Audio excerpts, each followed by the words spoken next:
안녕하세요. 미세먼지 먹고도 잘 사는 법의 저자 한의학 박사 이전입니다.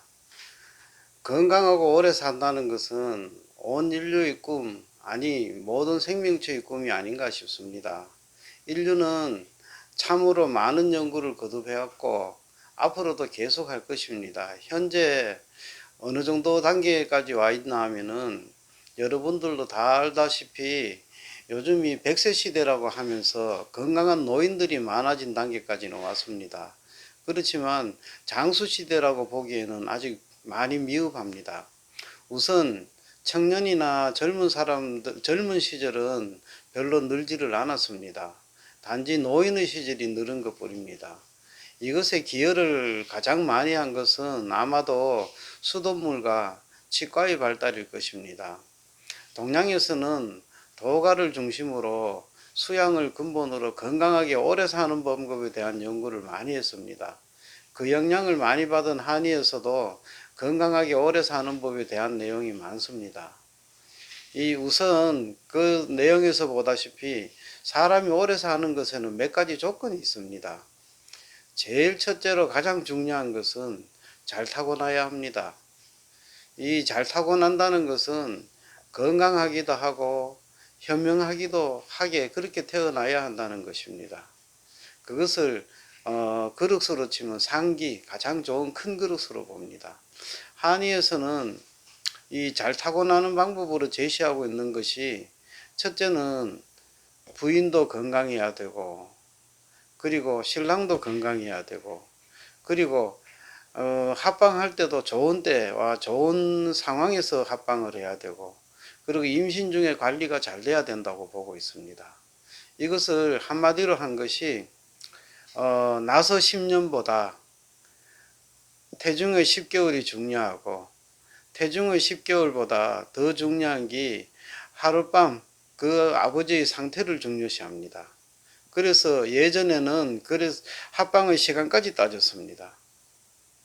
그래서인지 인구 비례로 조상님들을 보면은 참 대단한 분들이 정말로 많았습니다.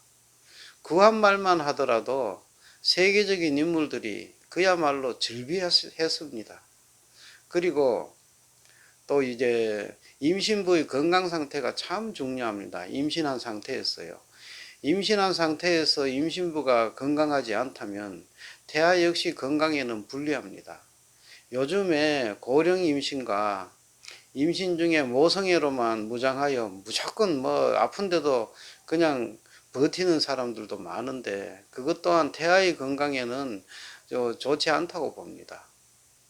그리고 임신 기간도 중요합니다. 요즘은 270일이 지나면 다들 조급해 합니다.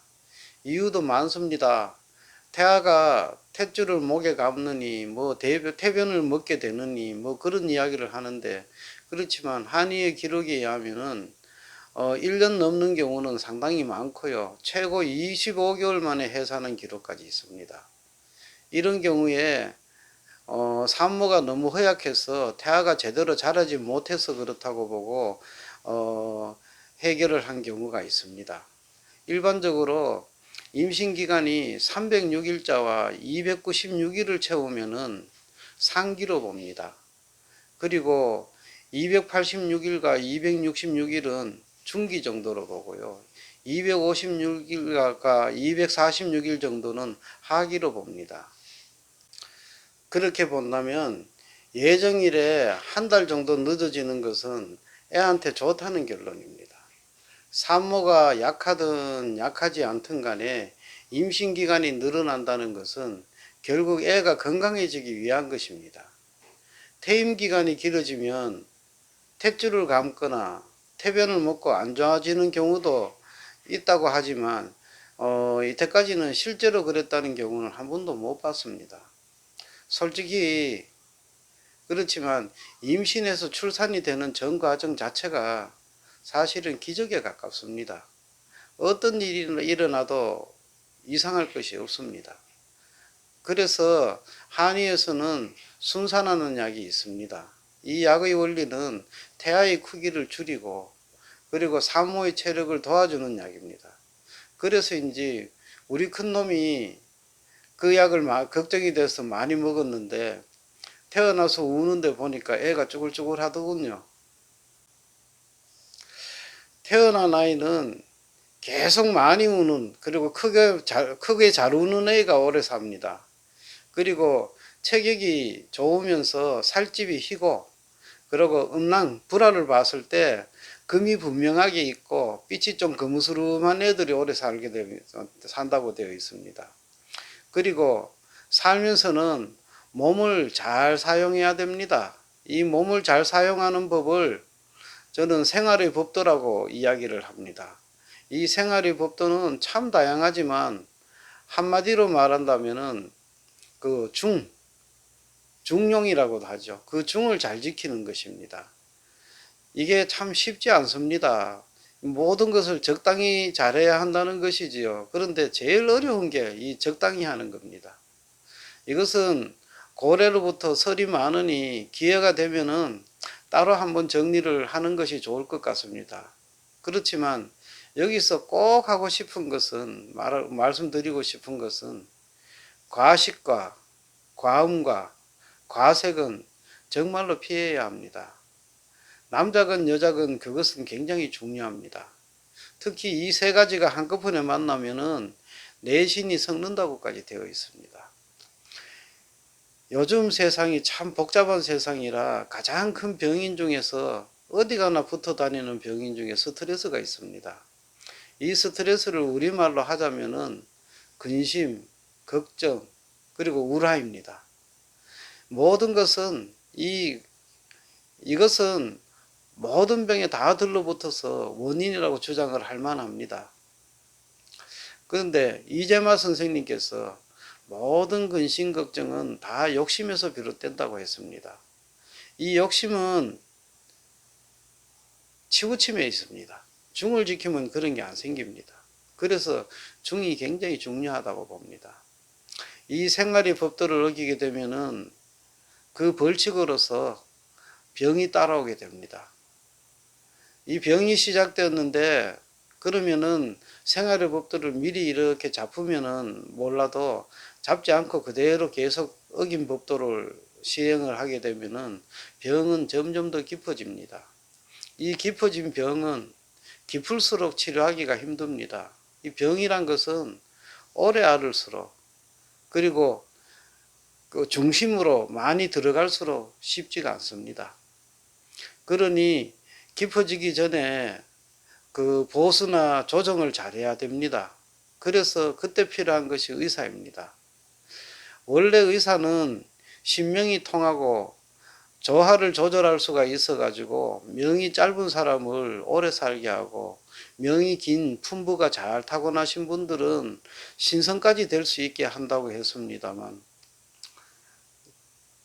좀 안타깝지요. 늘 그 대단한 선배님들을 생각하면은 참 부끄럽습니다. 앞에서도 이야기한 것과 같이 한의는 도가의 영향을 많이 받아서 이런 말이 나옵니다. 오죽하면 동의보감의 제일 처음 추천하는 약이 경옥고인데 그 약이 소개된 전문의 제목이 뭐냐 하면은 본성을 길러서 오래 살게 하는 약이라고 되어 있습니다. 제 개인적인 생각은 요즘 팽배해진 약물과 과한 치료를 본다면은 오히려 너무 적극적인 치료보다는 차라리 치료 안 하는 것이 중의는 된다라는 말이 더 중요하게 쓰이는 때라고 생각합니다.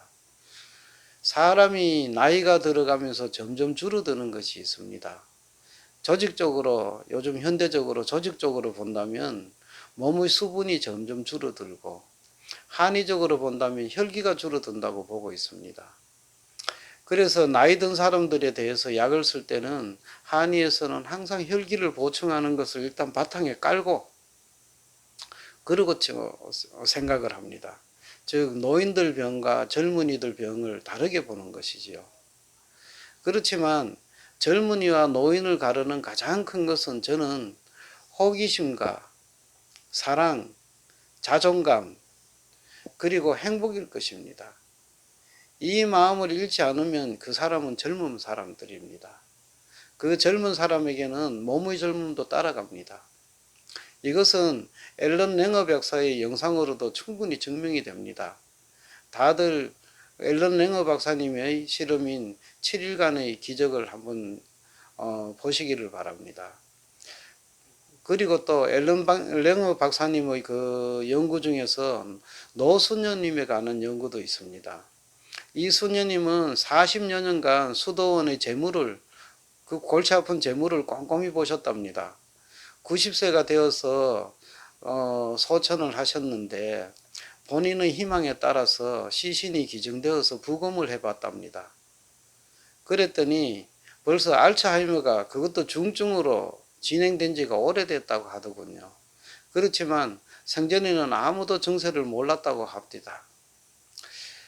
나이가 들면 일반적으로 전반적인 신체 기능뿐만 아니고 뇌 기능도 떨어집니다.